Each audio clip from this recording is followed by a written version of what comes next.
Bien, chicos, bueno, bienvenidos a todos. Gracias por aceptar la invitación de parte de su mesa directiva del grupo de interés.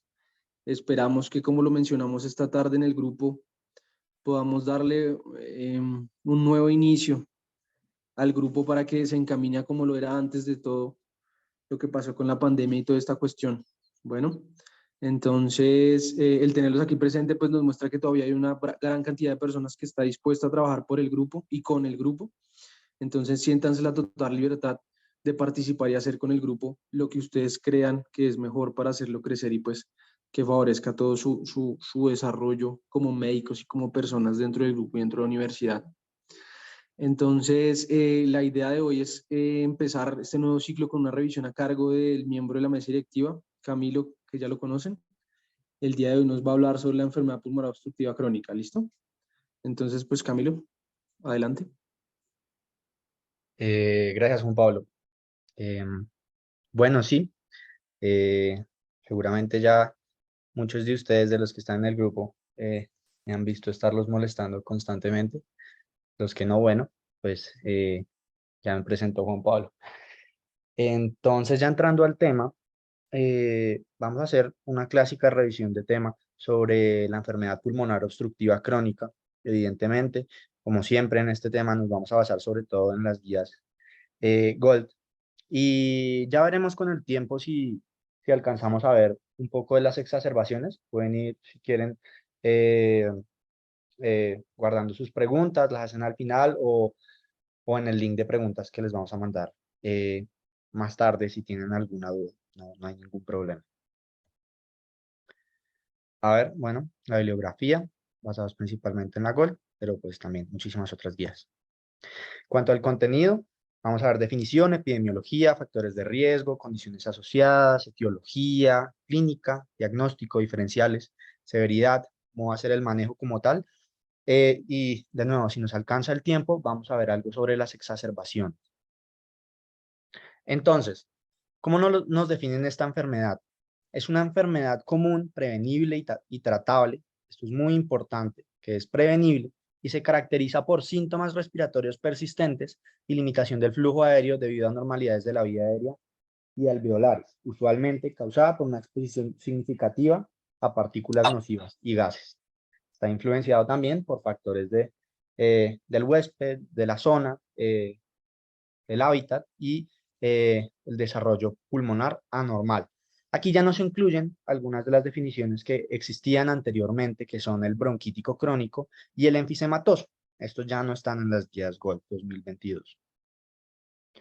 ¿Qué era este bronquítico crónico y el enfisematoso? Entonces eran dos fenotipos en los que se presentaba el epocoso, en donde vemos a la izquierda el bronquítico crónico o abotagado azul, también llamado, va a ser un epocoso con unas características fenotípicas un poco, digamos, más obeso, se va a presentar más que todo con tos, con expectoración, va a ser un poco más joven, va a ser azul, como lo dice su nombre, va a tener un cor pulmonale temprano y en la radiografía de tórax vamos a tener una silueta cardíaca aumentada.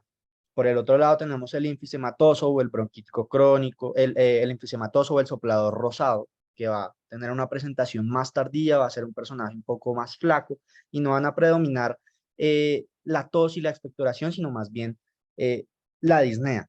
Ya esto no se va a incluir dentro de la guía porque se ha visto que realmente los pacientes se presentan como una combinación de ambos fenotipos. Pueden presentar ambas cosas o una de una, otra de la otra, y en realidad la distinción de un fenotipo eh, es muy difícil, tanto en la clínica como justificándolo a partir de una fisiopatología distinta, que realmente tienen una misma enfermedad y comparten características muy similares.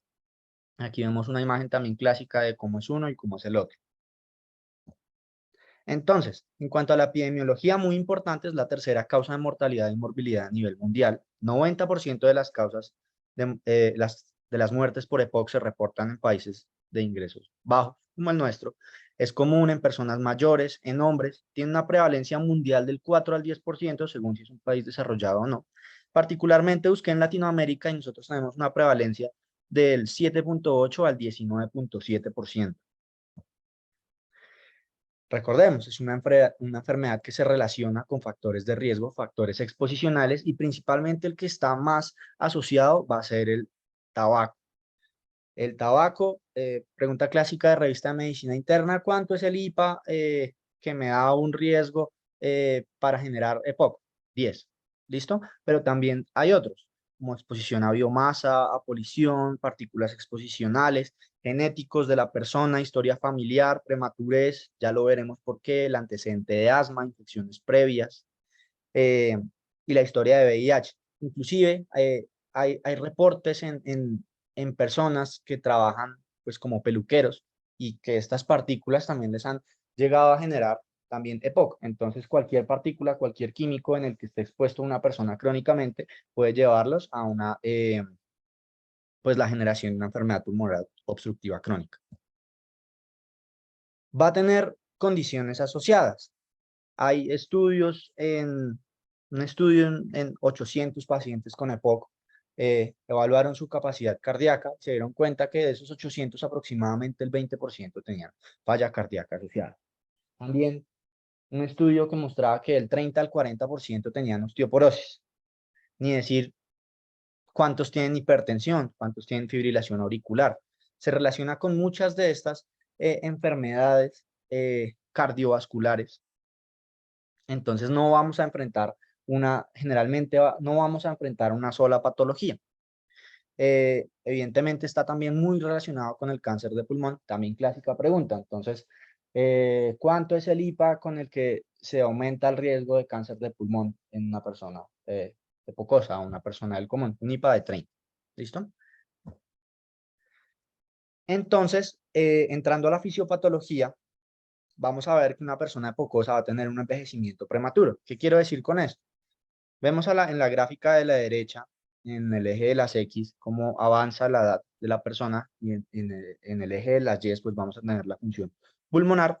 Vamos a tener un aumento de la función pulmonar que va a tener un pico aproximadamente a los 20, 30 años y de ahí para adelante va a empezar a decaer poco a poco, aproximadamente una reducción de 20 a 30 mililitros por año. Eso es lo normal, eso es lo fisiológico. Una persona que fuma, una persona que empieza a tener cambios en su parénquima pulmonar, tiene EPOC, eh, va a tener una caída más temprana, según qué tanto lo haga y desde qué edad lo haga, como lo vemos en las gráficas de rojo.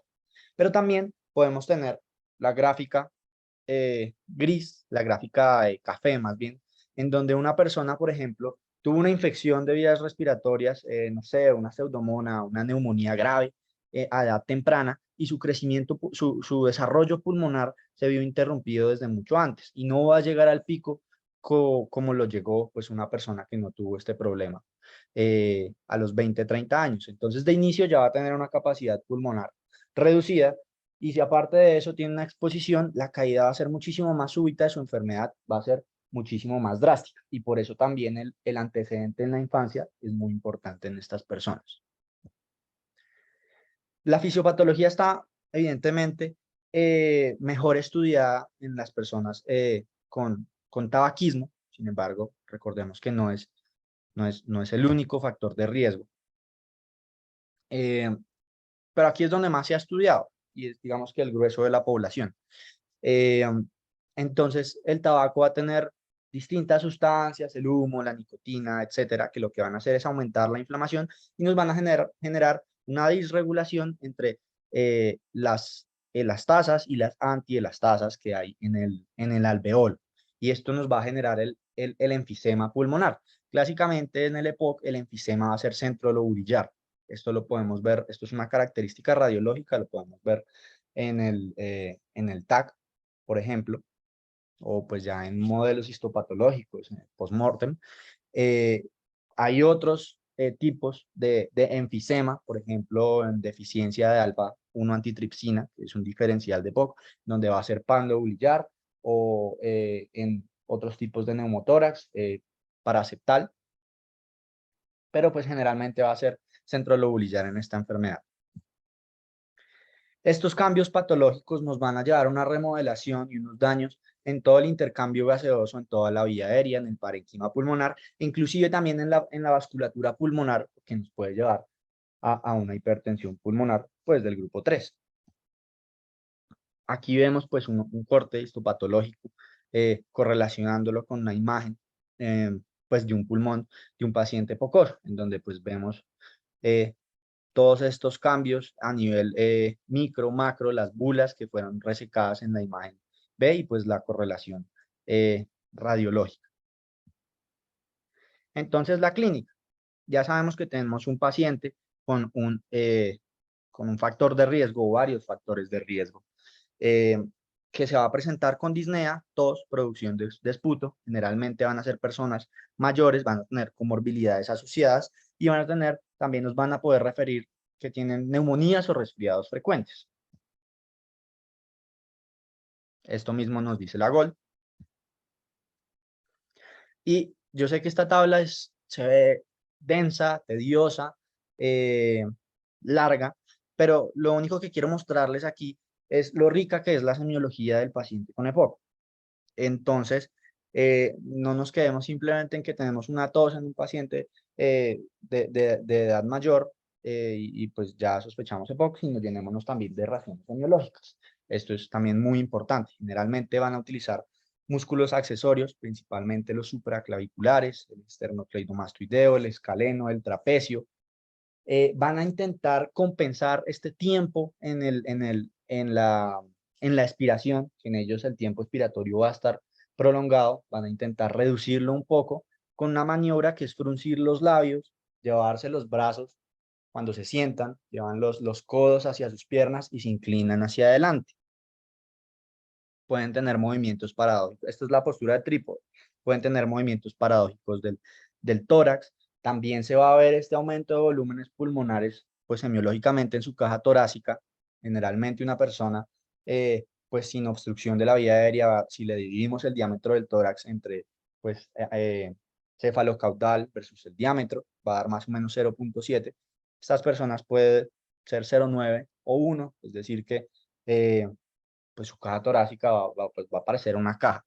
Esto se llama pecho en tónel o en barril. Van a tener también algunos signos de falla cardíaca por el aumento de presiones en la vasculatura pulmonar, aunque no todos lo pueden tener. Y algo muy importante es que, aunque clásicamente se describía, es que estos pacientes no tienen acropaquias, no se le van a ver engrosadas las uñas, aunque pues si ya lo tienen, sospechemos otra cosa, sospechemos una cardiopatía congénita, sospechemos, por ejemplo, cáncer, pero estos pacientes no, clásicamente realmente no tienen acropaquias. Para entender cómo diagnosticamos el, el, pues, el EPOC, que es mediante la espirometría, tenemos que entender cómo es la fisiología de esto. Entonces, el pulmón va a tener unos volúmenes, un volumen corriente, que es lo que hacemos pues normalmente. Entonces, respire normal. Tenemos un volumen, movemos un volumen normal. Le podemos decir al paciente, respire tan profundo como usted pueda. Eso nos va a dar un volumen de reserva inspiratoria. Si le decimos, bote todo el aire hasta lo que más pueda, entonces eso nos va a dar un volumen de reserva expiratoria. Y si sumamos varios volúmenes, como el volumen corriente y el de reserva inspiratoria, nos van a dar capacidades. Estas capacidades, pues en este caso va a ser la capacidad inspiratoria. Si lo sumamos con el volumen de reserva expiratoria, nos va a dar la reserva expiratoria. Pero algo muy importante es que siempre vamos a tener un volumen que no se va a modificar, por lo menos en personas sanas, que es el volumen residual. Es un volumen que siempre va a estar ahí y sirve para que pues, los alveolos siempre estén abiertos. En estas personas que tienen una obstrucción de la vía aérea, el volumen residual va a aumentarse a expensas de los demás volúmenes y el tiempo expiratorio va a ser muchísimo más largo y eso es lo que vamos a cuantificar. Entonces, le vamos a pedir al paciente que inspire lo que más pueda y luego lo bote tan rápido como pueda y cuantificamos ese tiempo. Ese es el volumen expiratorio en el primer segundo o el FEP1, que idealmente debe ser mayor a 0,7. Y lo podemos comparar con la segunda cosa que vamos a compararlo es con la capacidad vital forzada. Ya lo vamos a ver mejor. Entonces, tenemos el paciente con una sospecha clínica, una exposición a factores de riesgo, tiene la clínica, tiene el examen físico, lo vamos a diagnosticar con una espirometría, esto se diagnostica por espirometría, no como el arma, y le vamos a hacer esta prueba. Vamos a ver si tiene volúmenes aumentados, si tiene el tiempo expiratorio aumentado. Una vez lo cuantificamos, BEF1 sobre capacidad vital forzada, vamos a hacer esta relación. Si es menor a 0,7, tenemos un patrón obstructivo. Como tenemos un patrón obstructivo, pues tenemos una enfermedad obstructiva. Por ejemplo, el EPOC. Ahí le vamos a hacer una prueba de reactividad bronquial, es ver si responde a un broncodilatador. Clásicamente el EPOC no va a responder al broncodilatador. Entonces, les ponen, por ejemplo, salbutamol, 2 puff, esperan 15 minutos y vuelven y miden la espirometría. Si no hay cambios, no es respondedor. Diagnóstico de EPOC. Si hay cambios, vemos que tiene hiperreactividad bronquial y puede ser otra enfermedad obstructiva que responda a los broncodilatadores, por ejemplo, el asma. Si tenemos dudas, podemos repetir la espirometría en otro momento. Realmente no hay afán. Esto era lo que les decía acá. Vamos a medir el FEB1 sobre la capacidad vital forzada. Si está menor a 0,7, tenemos un patrón obstructivo. Vemos si es pura obstrucción o no es pura obstrucción viendo la capacidad vital forzada. Idealmente debería estar esto normal, si no, pues podemos tener otra, otra patología y luego vemos si es reactivo o no reactivo.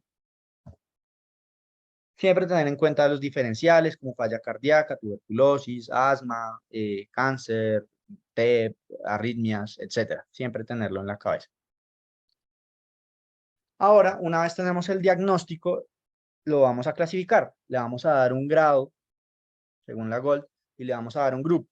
El grado va a ser simplemente decir qué tan reducido tiene el tiempo expiratorio en el primer segundo. Y esto va a ser un factor pronóstico, más que para tratamiento. Lo que nos va a interesar inicialmente va a ser el grupo. El grupo va a ser A, B, C o D, en donde, como vemos acá, vamos a comparar cuántas exacerbaciones ha tenido en un año, si lo han llevado al hospital, si ha tenido una o ninguna, pues vamos a estar aquí en A o B. Si ha tenido más de una que lo ha hospitalizado, vamos a estar aquí en C o D. Y lo vamos a comparar con su capacidad funcional, calculado por el MMRC o el CAT, que son pues unas herramientas que ya las vamos a ver. Aquí está el CAT, esto lo puede llenar el paciente, lo que le va a decir a uno es qué tan sintomático es el paciente. O aquí más sencillo tenemos el MMRC, en donde el corte que digamos que nos interesa es el MMRC de 2, que nos va a cortar aquí, entre si es D o B. Es si camina más lento que las personas de su edad o siente que tiene que detenerse para tomar pues un aire mientras está caminando a una velocidad normal. Si alguna de estas es sí, listo, ya está por el otro lado, ya está por lo menos en B o D, según las exacerbaciones que haya tenido. Otras herramientas, aunque no son necesarias, estas no van a ser de rutinas, podemos pedirle radiografía de tórax, hemograma, tomografías, biopsias, así bien internísticos, como aquí nos gusta, lo que se les ocurra para descartar otras causas o guiar el tratamiento o, bueno, son muy específicos de cada situación, son muy de cada situación, eh, pero realmente no son necesarios para el diagnóstico o el tratamiento. Entonces, una radiografía de tórax. ¿Qué es lo que vamos a ver? Vemos, podemos ver engrosamiento peribroncoalveolar, podemos ver estos signos de hiperinsuflación, entonces vamos a ver las costillas y los diafragmas más planos, el aumento del diámetro de la caja torácica, el aumento del volumen retroesternal, podemos ver signos de falla cardíaca como un índice cardíaco aumentado, lo que vemos aquí en la imagen donde están las flechas, pues son las arterias pulmonares, están engrosadas, nos habla de hipertensión pulmonar, la tráquea sable, entre otras cosas. La tomografía podríamos pedirla, por ejemplo, para un planeamiento quirúrgico, entonces lo que vemos aquí pues es el enfisema tan marcado que tiene este paciente, un enfisema centrolobulillar, y ya en las bases vemos abajo que pues ya está formando bulas también. Les decía que uno de los diferenciales, y esto es muy importante, del EPOC es la deficiencia de alfa-1 antitripsina. Esto es una enfermedad genética en donde los pacientes, pues, desde su nacimiento, no van a tener el alfa-1 antitripsina que pues nos va a regular este equilibrio entre las elastasas y las antielastasas, ¿sí? Si no la tenemos, pues van a predominar las elastasas y vamos a tener un EPOC temprano. Entonces, pues aquí están algunas de las recomendaciones que nos dan las distintas guías de cuándo pedir los niveles de alfa-1 antitripsina, pero pues en términos generales van a ser pacientes que tengan EPOC de inicio temprano, ¿sí? Van a ser pacientes jóvenes que tengan una obstrucción no reversible, o ellos también nos sugieren que se pueda hacer de rutina en zonas en donde la deficiencia de alfa-1 antitripsina sea pues de un porcentaje elevado. Ellos lo definen como mayor al 20%. En Colombia, les digo, no es mayor al 20%, entonces no hay que hacerlo de rutina. Listo. Ya en cuanto al tratamiento, muy importante, quiero que se les quede en la cabeza, es que la única intervención que ha demostrado disminuir mortalidad en el paciente con EPOC es la cesación del hábito tabaco. Entonces, si no interrumpe pues el tabaco, no vamos a generar ningún impacto. Nuestra piedra angular farmacológica van a ser los inhaladores. Sin embargo, estos no van a tener efecto en la mortalidad, sino más bien en los síntomas y en las hospitalizaciones. Siempre revisar la técnica inhalatoria, los pacientes deben estar vacunados, pues deben hacer ejercicio en la medida que puedan, tener mejores hábitos de vida, como siempre, y pues en la última guía también incluye que deberían estar vacunados para el COVID. Idealmente también en programas especializados para pacientes con EPOC. Como esta va a ser la intervención que nos va a impactar en la mortalidad del paciente, debemos saber cómo hacerlo. Hay unas guías donde siempre nos hablan de estas cinco A's de que debemos hacer cada vez que vemos al paciente. Entonces, Ask, Advise, Assess, Assist, Arrange, cada una de ellas se desprenden distintos ítems e inclusive podríamos llegar a plantearnos algunas herramientas farmacológicas para ayudar al paciente, pero pues en el momento digamos que no son el objetivo de la charla, aquí nos demoraríamos horas. Igual, pues les sugiero que los revisen. Entonces, ¿qué herramientas tenemos para tratar? ¿Qué herramientas farmacológicas tenemos para tratar a los pacientes? Tenemos, pues, obviamente, estos inhaladores, tenemos los beta-2 agonistas, tenemos los antimuscarínicos, tenemos los corticoides, metilsantinas, entre otros, ¿sí? Que ya los vamos a ver un poco más adelante. Los que más vamos a utilizar son los beta-2 agonistas de larga o de corta acción, los antimuscarínicos de larga o de corta acción, y algunas veces según si está indicado o no, que ya vamos a ver qué indicaciones tienen, podríamos utilizar los corticoides. Nunca orales en el EPOC estable, nunca orales. De pronto podría llegar a justificarse en una exacerbación, pero no orales en el EPOC estable. Con los beta-2 agonistas, sobre todo tener cuidado con la taquicardia y el riesgo de arritmias. Con los antimuscarínicos les va a dar sequedad bucal. Con los corticoides deberían siempre hacer enjuagues después de utilizarlos por el riesgo de candidiasis oral, así como recomendación. Y tenemos distintas opciones. Entonces, los beta-2 de corta acción o SABA pueden estar no solo en inhalador, como lo vemos ahí, sino también nebulizadores orales, inclusive inyección. Y van a tener una vida media más o menos de 4 a 6 horas. Por ejemplo, aquí tenemos el salbutamol o albuterol, tiene una duración de acción de 4 a 6 horas. Y tenemos todas las presentaciones. Los LABA, por ejemplo, el formoterol. Tenemos forma inhalador, forma nebulizador y nos va a durar 12 horas. En los anticolinérgicos, los de corta acción, el bromuro de ipratropio. Tenemos inhalador, nebulizador y dura de 6 a 8 horas. Esto tenerlo en cuenta por las dosis, ¿no? Los de larga acción, por ejemplo, aquí el tiotropio, tenemos solo inhaladores y este va a durar 24 horas. No solo esto, tenemos distintas combinaciones con anticolinérgicos, sabalama, lama, lava, con corticoides, inclusive hasta con eh, mucolíticos. Sería muy importante que conociéramos cuál de ellos tenemos disponibilidad en donde estamos, pues sería más sencillo para el paciente tener un solo inhalador y no tres, ¿sí? Aquí pues los inhibidores de la fosfodiesterasa, que son otra opción, los agentes mucolíticos que también no los plantean en la guía, aunque la evidencia no, no los respalda mucho. Listo, entonces lo que les decía, los vamos a poner en este grupo según qué tan sintomáticos son y que según qué tantas exacerbaciones tienen y qué tan fuertes han sido estas exacerbaciones.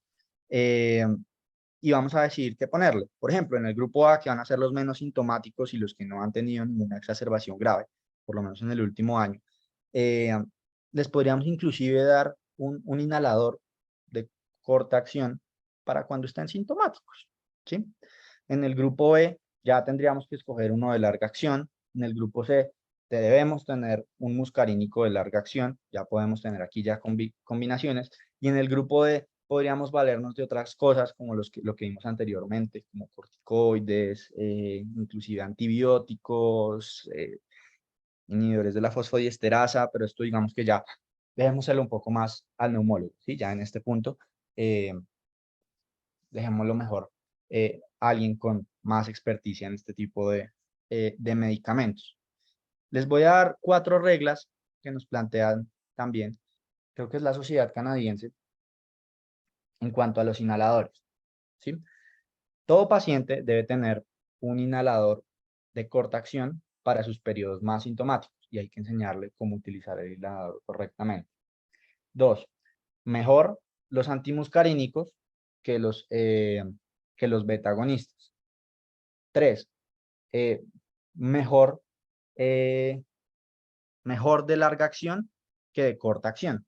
Y 4, mejor las combinaciones en un solo inhalador. Sí, digamos que estas son las 4 reglas que nos plantea.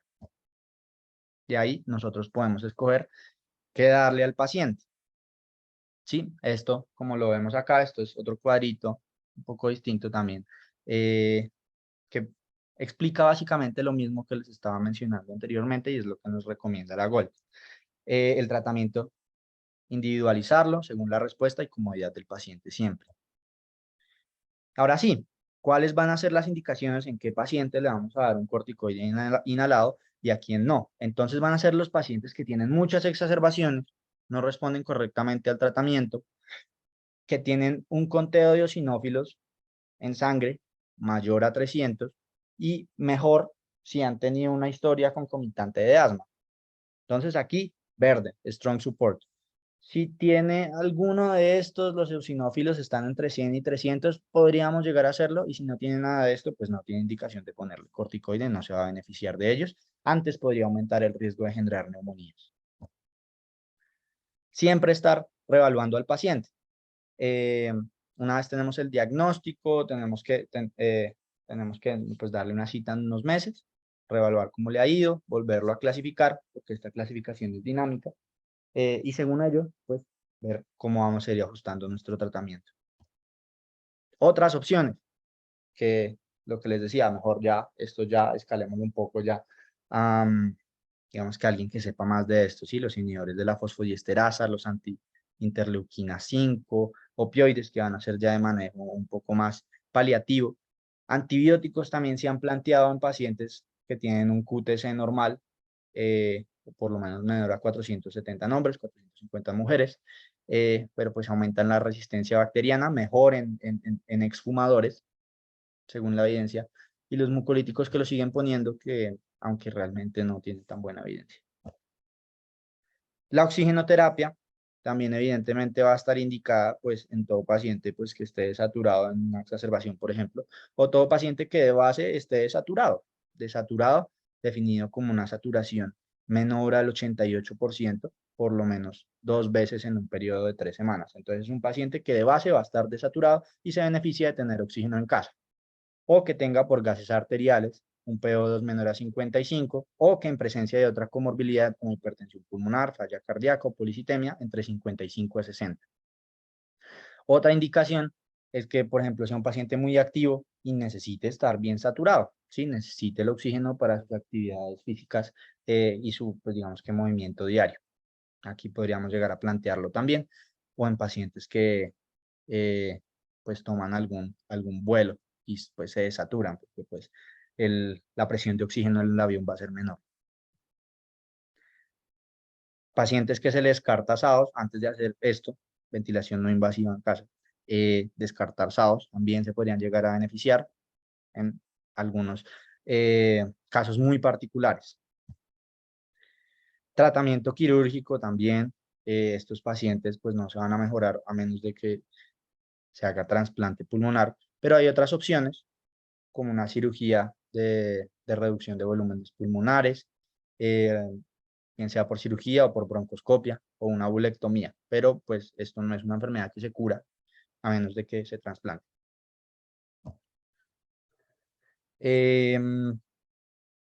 Sí, yo creo que alcanzamos a hacer algo de exacerbaciones. Sí, no me demoro. Listo, ahora, ¿cómo tratar una exacerbación? Es decir, la descompensación aguda de la enfermedad. Esto se va a definir como esto, una descompensación aguda de los síntomas fuera de las variaciones normales diarias. Son pacientes que van a tener variaciones durante el día. Y también esto me genera un cambio en la mortalidad. Un paciente con EPOC que se exacerba ya va a tener una mortalidad del 50% a los 5 años. Aquí, pues, importante que debemos cambiar el tratamiento y debemos tener esto muy en cuenta y dirigir muy bien lo que hagamos con este paciente. Es común que se exacerben, pues, por ejemplo, por haber tenido exposición a algo nuevo o una infección, por ejemplo, viral. Entonces, siempre, pues, uno lo recibe en urgencias, tiene su antecedente de EPOC, hacer bien la historia clínica, descartar otras causas, no sé, que no se nos vaya a pasar un TEP, no se nos vaya a pasar una taquiarritmia, no se nos vaya a pasar una neumonía, entonces lo estudiamos bien y descartamos otras causas. Cuando ya sabemos que es una exacerbación del EPOC, podemos clasificarla según su severidad. Entonces, pues vamos a ver el riesgo de falla ventilatoria que tiene el paciente o si está en falla ventilatoria, viendo pues la frecuencia respiratoria, el uso de músculos accesorios, el nivel de conciencia, si está hipoxémico, si está muy hipercápnico, pues lo vamos a clasificar y según eso vamos a dirigir el tratamiento. También vamos a definir qué pacientes se hospitalizan y qué pacientes van a UCI. No todos los pacientes con una exacerbación del EPOC deben estar hospitalizados, mucho menos en la UCI, se puede inclusive tratar ambulatoriamente. Entonces vamos a tener hospitalizados los que tienen disnea severa, los que tienen hallazgos físicos severos, frecuencia respiratoria mayor de 30, están desaturados, alteración del estado de conciencia, no responden bien al manejo médico, tienen comorbilidades serias o una pobre red de apoyo. Criterios para ingreso a UCI. Bueno, ya son pacientes en falla, que necesitan ventilación mecánica, que están en una acidosis severa, necesitan vasopresores, etcétera. Ya, pues estos son los más severos. Estos pacientes son de los pocos pacientes que se pueden beneficiar y podrían mejorarse con el uso de ventilación mecánica no invasiva. Entonces, pues el paciente que no nos responde a la oxigenoterapia normal con los dispositivos de alto flujo, sigue desaturado. No queremos todavía intubarlo, porque realmente intubar a un paciente y manejar los patrones ventilatorios de un paciente con EPOC y sobre todo, pues hacer el destete pues, de la ventilación mecánica es muy difícil. Pues no nos queremos enredar con esto, podríamos considerar ponerle unos ciclos de ventilación mecánica no invasiva.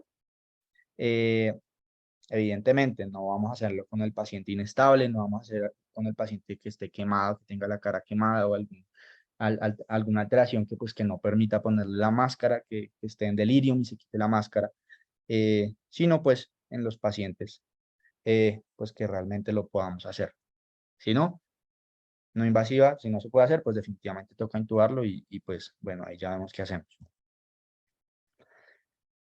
Y pues más, digamos que más enfocado, o lo que generalmente como más lo clasifican es por los criterios de Antonice, que son volumen de esputo,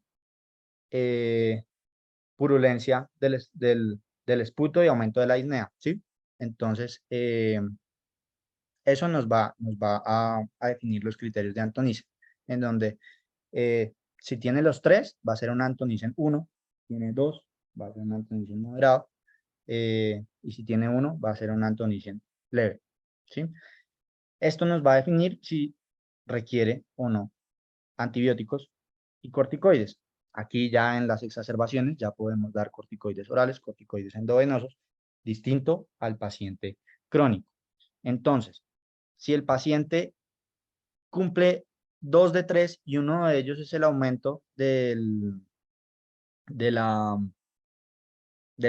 purulencia de las secreciones, ya toca ponerle antibiótico. Ya cumple criterios para ponerle un antibiótico.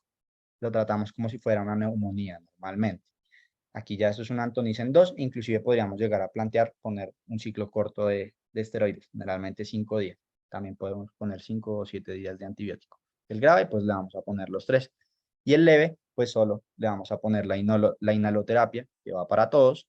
Generalmente se utilizan inhaladores de corta acción, 1 o 2 puff cada 4 horas hasta que tenga respuesta y los podemos ir dilatando un poco más los periodos de las inhalaciones hasta que pues estén en los rangos de acción normal. Hay otra escala en donde lo podemos clasificar. Y bueno, tener en cuenta otras complicaciones que puede tener el EPOC, como ya lo decía, todas las comorbilidades que están asociadas, los pacientes pueden tener un poco de reacciones adversas por sus medicamentos, pueden hacer síncope, pueden hacer anemia, también se relaciona con diabetes, infecciones pulmonares son muy frecuentes, sobre todo con corticoides, se pueden fracturar, entonces van a ser pacientes frágiles y que, de nuevo, no solo vamos a tratar una sola enfermedad en la gran mayoría de ellos. En conclusión, el manejo del EPOC debe ser basado en una valoración individualizada de los síntomas, historia y riesgo de exacerbaciones para el paciente, abordar y asesorar siempre el abandono del tabaquismo con las 5 A's, que va a ser el impacto que tengamos en la mortalidad. La piedra angular del tratamiento es la inhaloterapia, ya vimos cómo hacerlo, que nos van a reducir la sintomatología y las exacerbaciones del paciente.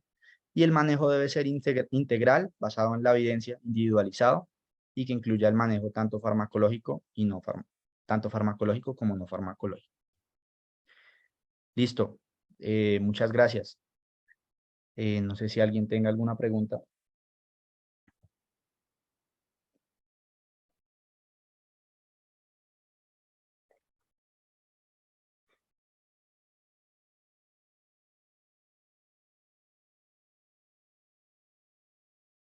Bueno, Camilo, muchas gracias.